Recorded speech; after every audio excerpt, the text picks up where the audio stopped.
ओम नमो भगवते वासुदेवाय नमः। बृहस्पतिवार के व्रत में भगवान विष्णु की पूजा होती है। दिन में एक ही समय भोजन किया जाता है। पीले वस्त्र धारण किए जाते हैं। पीले ही फलों का प्रयोग किया जाता है।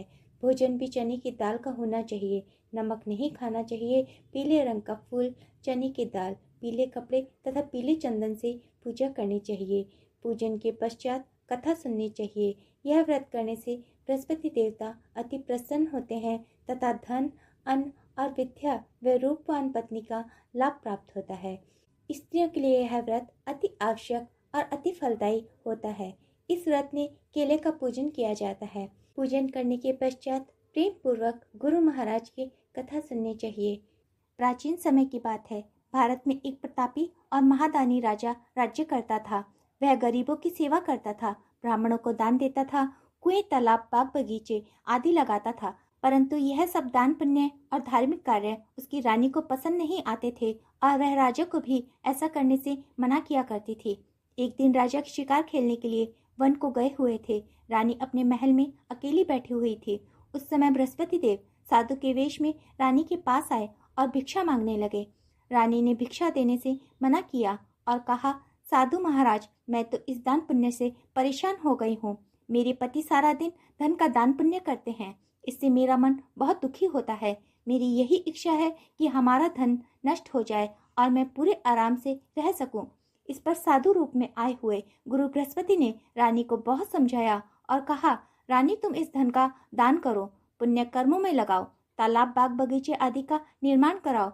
इससे तुम्हारा और तुम्हारे कुल के वंशज का नाम आगे बढ़ेगा। परंतु रानी ने ऐसा करने से साफ मना किया और कहा कि मैं ऐसा नहीं करना चाहती हूँ। आप कुछ ऐसा उपाय बताइए जिससे यह धन नष्ट हो जाए और मैं पूरे चैन से रह सकूं। ऐसा सुनने के बाद साधु ने उत्तर दिया, यदि तुम्हारी ऐसी इच्छा हो तो मैं तुम्हें जैसा बताता हूँ वैसा ही करना। ऐसा करने से तुम्हारा घर धन धान्य से हीन हो जाएगा। साधु ने बताया कि गुरुवार को अपने घर को गोबर से लीपना, अपना सिर धोना, कपड़े धोना, पति से कहना कि बाल बनवाए, भोजन में मांस मदिरा का सेवन करना। इससे तुम्हारा यह सब धन नष्ट हो जाएगा और तुम चैन की सांस ले सकोगी। साधु के कहे अनुसार रानी ने वैसा ही किया। इसे करते हुए मात्र 3 गुरुवार ही बीते थे कि रानी का सब धन नष्ट हो गया और वह भोजन के लिए भी तरसने लगी। तब एक दिन राजा ने अपनी रानी से बोला कि हे रानी, तुम यहाँ रहो, मैं दूसरे देश को जाता हूँ, क्योंकि देश चोरी परदेश भिक्षा बराबर है। ऐसा कहकर राजा परदेश को चला गया। वह जंगल से लकड़ियां काट कर लाता और शहर में बेचता। इस तरह अपना जीवन व्यतीत करने लगा। इधर राजा के परदेश जाते ही रानी और उसकी दासी बहुत दुखी रहने लगे। एक बार जब रानी और दासी को 7 दिन तक बिना भोजन के रहना पड़ा तो रानी ने दासी से कहा कि यहाँ पास में ही मेरी बड़ी बहन रहती है, वह बहुत धनवान है और संपन्न है, तो उसके पास जा और कुछ भोजन के लिए मांगना, जिससे कुछ दिन हमारे गुजर बसर हो जाएंगे। इतना सुनकर दासी रानी के बहन के घर चली गई। उस दिन गुरुवार का दिन था। रानी की बहन उस समय गुरुवार का व्रत धारण कर गुरुवार की कथा सुन रही थी। दासी ने रानी की बहन को अपनी रानी का संदेश दिया, लेकिन रानी की बड़ी बहन ने कोई उत्तर नहीं दिया, क्योंकि वह उस समय गुरुवार व्रत की कथा सुन रही थी। पूजा और कथा संपन्न करके ही बोला जाता है, इस नियम का पालन कर रही थी।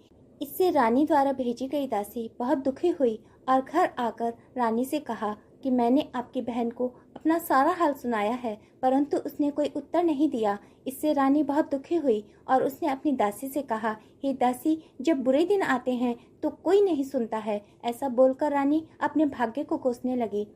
इधर जब रानी की बहन कथा और पूजा समाप्त कर उठी तो वह बहुत दुखी हुई कि मेरी बहन की दासी आई थी, परंतु उससे मैंने कुछ नहीं बोला, कुछ नहीं कहा। इससे वह बहुत दुखी हुई होगी। कथा सुनकर पूजन समाप्त कर रानी अपनी बहन के घर आई और कहने लगी, हे बहन, मैं बृहस्पतिवार का व्रत कर रही थी, तुम्हारी दासी मेरे घर गई थी, परंतु जब तक कथा समाप्त नहीं होती तब तक कुछ बोला नहीं जाता और उठा भी नहीं जाता। इसलिए मैं कथा समाप्त होने का इंतजार कर रही थी और जैसे ही कथा समाप्त हुई मैं तुरंत ही तुम्हारे घर के लिए निकल गई। बताओ मेरी प्यारी बहन, तुम्हें क्या परेशानी है? इस पर रानी की बहन फूट फूट कर रोने लगी और कहने लगी, हे बहन, इस समय हमारी स्थिति बहुत खराब हो गई है। खाने खाने के लिए हम मोहताज हो गए हैं। घर में अनाज नहीं था, इसलिए मैंने दासी को तुम्हारे पास भेजा था कि तुम कुछ खाने को अनाज दे दो, जिससे हमारे कुछ दिन खाने की व्यवस्था हो जाए। ऐसा सुनकर रानी की बहन ने पूरे विश्वास के साथ कहा, हे बहन, तुम अपने घर में जाकर देखो, तुम्हारे घर में भी अनाज मिलेगा। ऐसा सुनकर रानी की दासी ने घर में जाकर देखा तो अनाज से भरा हुआ एक घड़ा मिला। इस पर रानी और दासी बहुत खुश हुई। यह चमत्कार देखकर दासी रानी से कहने लगी कि रानी, हमको भोजन नहीं मिलता तो हम तो रोज ही व्रत करते हैं, इसलिए क्यों नहीं यह व्रत की विधि और कथा पूछ ली जाए ताकि हम इस व्रत को कर सकें। तब रानी की बहन ने अपनी बहन से गुरुवार व्रत के बारे में सारी जानकारी ली। रानी की बहन ने बताया, बृहस्पतिवार के व्रत में चने की दाल मुनक्का से विष्णु भगवान का केले की जड़ में पूजन करें, दीपक जलाएं, कथा सुने, पीला पूजन करें, पीले वस्त्र पहने। इससे गुरु बृहस्पति प्रसन्न होते हैं और पुत्र की प्राप्ति होती है। व्रत और पूजन की विधि बताकर रानी की बहन अपने घर को लौट आई। 7 रोज बाद जब दोबारा गुरुवार का दिन आया तो रानी और दासी दोनों ने व्रत रखा और घुड़शाला में जाकर चना और गुड़ बीनकर ले आई। फिर रानी और दासी ने चने और गुड़ से केले की जड़ में भगवान विष्णु का पूजन किया। अब समस्या यह थी कि पीला भोजन कहाँ से आए। इस बात को सोचकर रानी और दासी दोनों बहुत दुखी हुई, पर उनके व्रत रखने के कारण गुरु बृहस्पति उनके ऊपर बहुत प्रसन्न थे, इसलिए वह एक साधारण व्यक्ति का रूप धारण करके 2 थालों में व्रत का साधारण भोजन लेकर उनके सामने उपस्थित हुए। दासी को भोजन देकर बोले कि यह तुम्हारे और तुम्हारी रानी के लिए भोजन है, यह भोजन तुम आराम के साथ करना। रानी ने फिर अगले हफ्ते गुरुवार का व्रत धारण किया। इससे उनकी खोई हुई राज्य संपत्ति फिर से वापस लौट आई। रानी ने इस व्रत को लगातार करना प्रारंभ किया और आलस्य को पूर्ण रूप से त्याग दिया। कुछ समय बीता, रानी और दासी फिर पहले की तरह से ही रहने लगे। तब दासी बोली, देखो रानी, तुम पहले भी इस तरह आलस्य कर देती थी। तुम्हें धन रखने में कष्ट होता था, इस कारण सभी धन नष्ट हो गया। अब जब भगवान की कृपा से धन मिला है तो तुम्हें फिर से आलस्य क्यों होता है। आलस्य त्यागो और गुरु बृहस्पति देव जी की शरण में बने रहो। रानी को समझाते हुए दासी ने कहा कि बहुत मुसीबत और समस्याओं के बाद हमने यह धन प्राप्त किया है, इसलिए हमें दान पुण्य करना चाहिए, भूखों को भोजन कराना चाहिए। हमको इस धन को शुभ कार्यों में खर्च करना चाहिए, जिससे तुम्हारे कुल का यश बढ़ेगा, स्वर्ग की प्राप्ति होगी, पितर प्रसन्न होंगे और तुम्हारा नाम बढ़ेगा। दासी की बात सुनकर रानी अपना सारा धन शुभ कार्यों में खर्च करने लगी और पूरे नगर में इस बात की यश कीर्ति और चर्चा फैलने लगी। एक दिन राजा दुखी होकर जंगल में पेड़ के नीचे आसन जमाकर बैठा हुआ था। अपनी दशा को याद करके बहुत दुखी होने लगा। गुरुवार का दिन था। एकाएक उसने देखा कि उसी समय उस निर्जन वन में एक साधु प्रकट हुआ।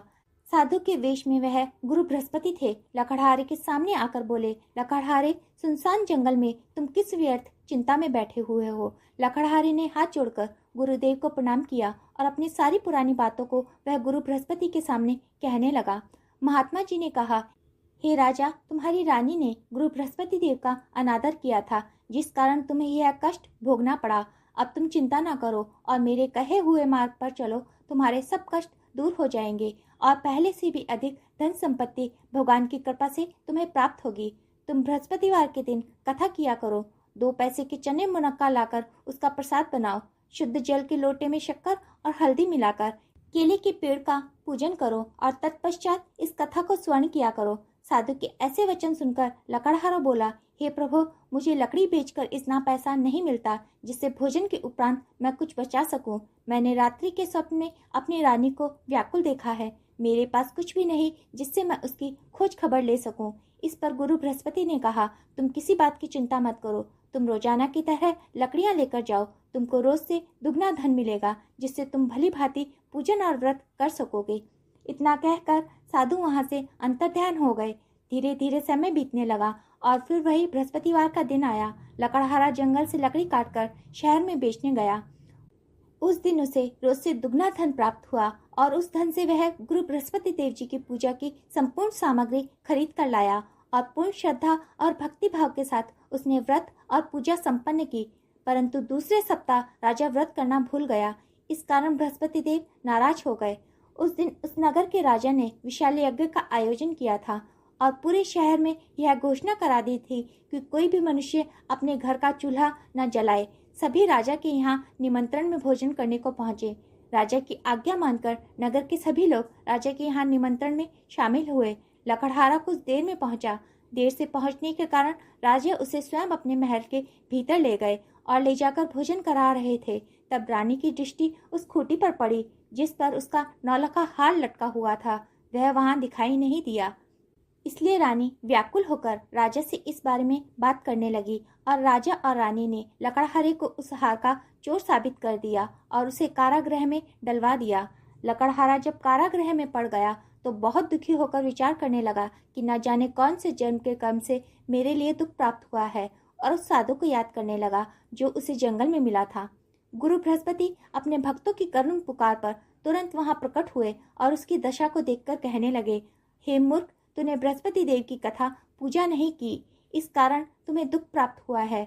अगले गुरुवार को कारागार के दरवाजे पर पड़े हुए 4 पैसे मिलेंगे, उनसे तुम पूजा करना, तुम्हारा यह दुख दूर हो जाएगा। बृहस्पतिवार के दिन राजा को कारागार के दरवाजे पर पड़े हुए 4 पैसे मिले। उनसे राजा ने पूजा की सामग्री मंगाई तथा पूजा की।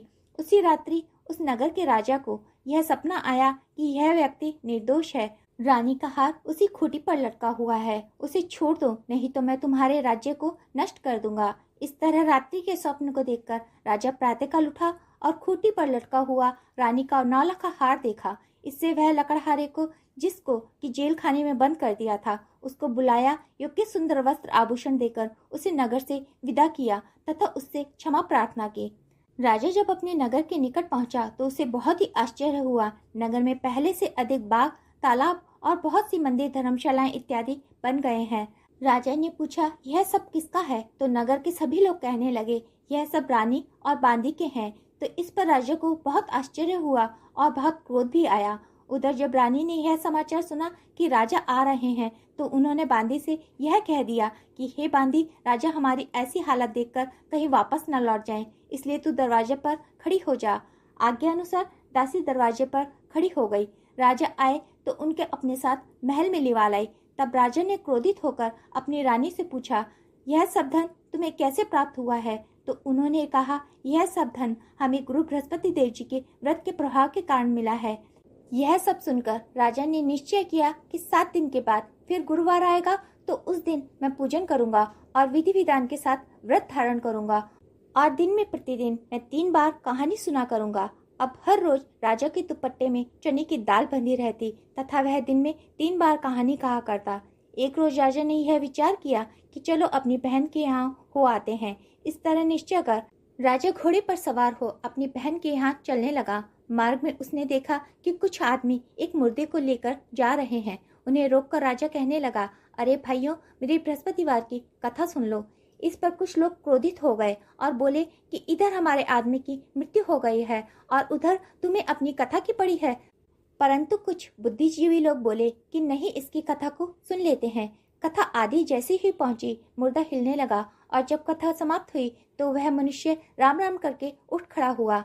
आगे मार्ग में चलते हुए एक किसान जो कि खेत में हल चला रहा था, राजा ने उसे देखकर कहा, अरे भाई, मेरी गुरुवार की कथा सुन लो। किसान बोला, जब तक मैं तुम्हारी कथा सुन लूंगा तब तक मैं अपनी खेत के 4 हरैया जोत लूंगा।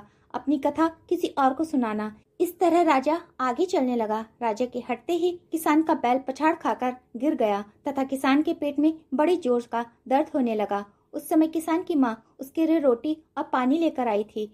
जब यह सब हाल देखा तो बहुत दुखी हुई तथा दौड़कर उस राजा को बुलाकर लाई और उसे बुलाकर अपने खेत में बैठकर कथा सुनने लगी। कथा जैसे ही प्रारंभ हुई, किसान के पेट का दर्द बंद हो गया तथा उसके बैल उठ खड़े हुए।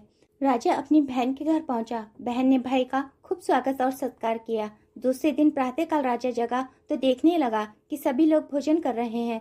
राजा ने अपनी बहन से कहा, ऐसा कोई मनुष्य है जिसने अभी तक भोजन ना किया हो? मेरी बृहस्पतिवार की कथा सुन ले। बहन बोली, भैया, यह देश तो ऐसा ही है। पहले यहाँ लोग भोजन करते हैं, बाद में कोई और काम करते हैं। अगर कोई पड़ोस में हो तो देख आऊं। वह ऐसा बोलकर देखने चली गई, परंतु उसे कोई ऐसा व्यक्ति नहीं मिला जिसने अभी तक भोजन नहीं किया हो। वह एक कुम्हार के घर गई जिसका लड़का बहुत बीमार था। उसे मालूम हुआ कि उसके यहाँ 3 दिन से किसी ने भोजन नहीं किया है।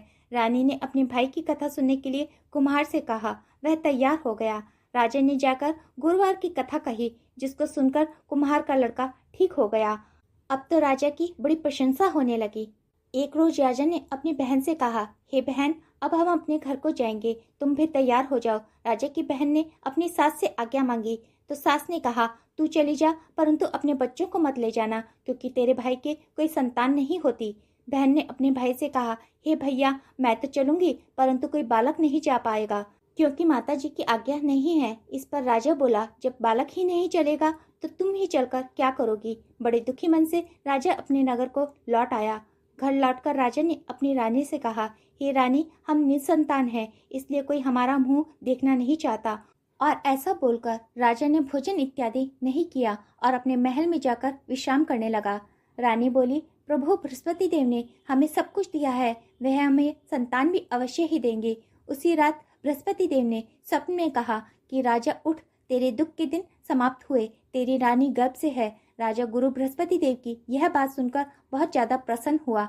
राजा की खुशी का ठिकाना ना रहा। 9वें महीने में रानी के गर्भ से एक सुंदर पुत्र पैदा हुआ। तब राजा बोला, हे रानी, स्त्री बिना भोजन किए रह सकती है, परंतु बिना कुछ कहे नहीं रह सकती। जब मेरी बहन आए तब तुम उसको कुछ मत कहना। रानी ने सुनकर हाँ कर दिया। जब राजा की बहन ने यह शुभ समाचार सुना तो बहुत खुश हुई तथा बधाई लेकर अपने भाई के यहाँ आई। रानी ने कहा, घोड़ा चढ़कर तो नहीं आई, तू तो गधा चढ़ी आई। राजा की बहन बोली, भाभी, मैं इस प्रकार ना कहती तो तुम्हें औलाद कैसी मिलती।